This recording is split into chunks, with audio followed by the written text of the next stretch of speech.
The Boy Who Took More Than His Share, Luka and the Bag of Groundnuts. Welcome back to Kasupe Studios. Before we begin, tell us in the comments which city and which country you are watching this from. Our stories travel further every time you share. These stories must reach children everywhere. African wisdom must be preserved. Like, subscribe, and share, because storytelling is how nations heal. In a small village near the Lower Shire, where dry season dust made the air taste like memory, lived an 11-year-old boy named Luka. Luka loved food more than anything, groundnuts especially. He could eat them roasted, raw, pounded, salted, sweetened, mixed in relish, any kind, any time. His mother always joked, if groundnuts could become a person, Luka would marry them.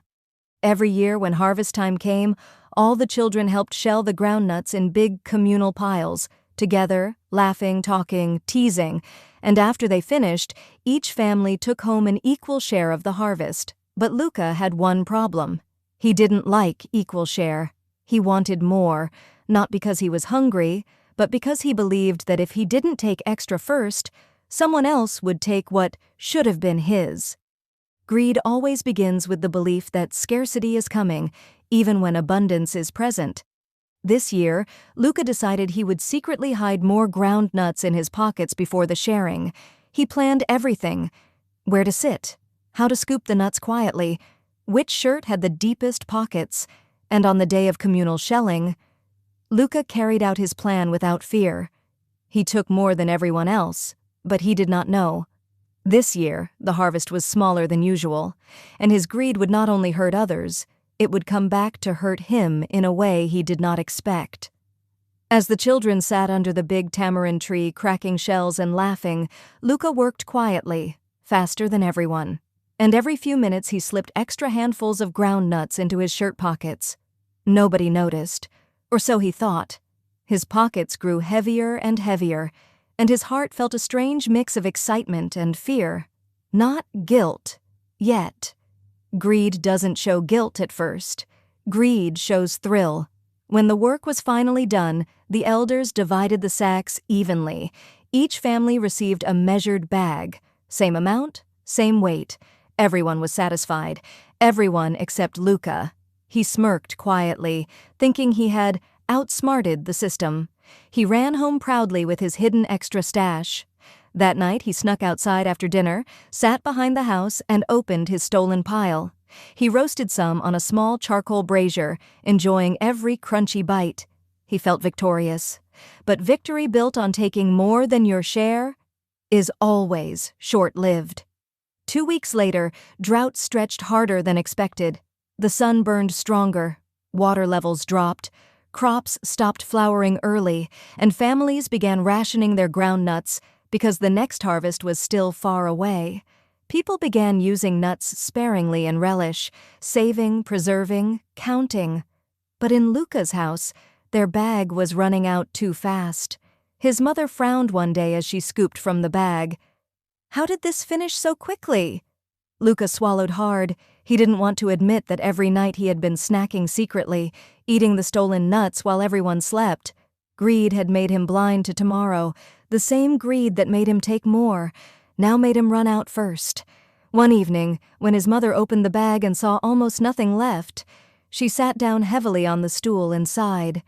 "These groundnuts were supposed to last us until the next rains," she said quietly, almost talking to herself. "How did we finish so quickly?"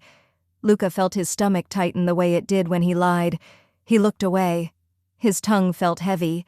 His heart felt heavier.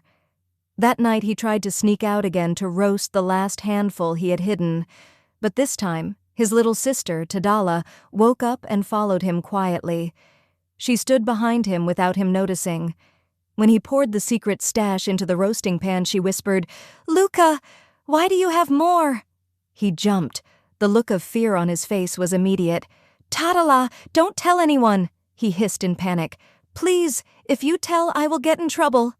Tadala looked at the small pile of nuts, then back at him. In her innocent, quiet voice, she said, "But Luka, when you take more than your share, it means somebody in the village ate less than theirs." Those simple words hit him harder than any adult lecture ever could. Greed always hides the victim. It convinces you no one is harmed, but someone always pays. Sometimes tomorrow pays. Sometimes the community pays. Sometimes your own family pays. Tonight? Luka finally saw it. His mother's tired face, the empty family bag, his little sister going to bed hungry some nights, and he had been eating extra secretly, alone. It was suddenly unbearable. He couldn't swallow the roasted nut in his hand. For the first time, he felt shame, not regret because he might be caught. Regret because he finally understood harm. The next morning, Luka woke before sunrise. He could barely sleep after Tadala's words. He knew what he had to do, not because he wanted to avoid punishment, but because his spirit felt bruised by what he took. He waited until the village children gathered again near the tamarind tree before school. Then he stood up in front of them, heart thumping hard in his chest. His voice trembled, but he spoke anyway. I took more groundnuts than everyone. I hid them. I ate them alone. And now my family has run out before everyone else, and I am sorry. The children gasped. Some stared in confusion, some in disappointment. But Luka didn't run away from their faces. He stood still. He needed to stand inside the discomfort, to feel the truth fully, so it wouldn't shape him again in darkness. One boy shouted, "Why did you do it? We all worked the same." Luka nodded slowly. I was scared there wouldn't be enough, but I made the problem worse. He closed his eyes and said the sentence he needed to say out loud, the sentence that changes children into adults. More than my share is less for someone else. That moment, something shifted in the space, not because he admitted a wrongdoing, but because he took responsibility. Later that day, the elders called him aside. They did not beat him. They did not humiliate him. They asked him to do something harder. He would help the entire village prepare and plant an extra small groundnut garden near the river, not as punishment, as restoration, because in African moral culture, you fix what you broke with your hands, and that is how the heart learns. Luka nodded. I will do it. And he meant it. The next morning, Luka woke early and carried a hoe to the small plot near the river where the elders said the new groundnut patch would be planted. Kids usually hated field chores, but Luka felt different this time. He wanted his hands to repair what his greed had damaged. He wanted the soil to know he was learning. As he began loosening the earth, his mother approached silently and stood beside him. She didn't scold him. She didn't lecture. She simply placed her hand gently on his back and said, Son, I am proud you are correcting it yourself. Those words broke him inside, in a healing way, not a shaming way. He looked up at her with tears in his eyes. I don't ever want to take more than what is fair again, he whispered. She nodded. That is how real men grow, not from perfection, but from accountability. Over the next days, Luka and several other children helped plant the new groundnut patch. They watered it, cleared weeds around it, protected it from goats wandering near the banks. Luka noticed something profound during this process. Working together felt better than hoarding alone. Planting felt better than stealing. Giving future food felt better than secretly consuming it now. Greed is lonely, but contribution feels like belonging. One evening, Tadala sat beside him as they watered the seedlings. You know, she said softly, when you took more before, I used to feel afraid, because if you think like that when you grow up, what else will you take? Luka swallowed hard. Her words were not angry, just honest. He shook his head gently. No, Tadala, I will be different now. I learned. She smiled.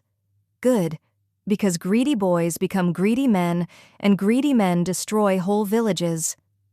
Luka understood completely. This was not about groundnuts. This was about character, who he would become, and who he would not become.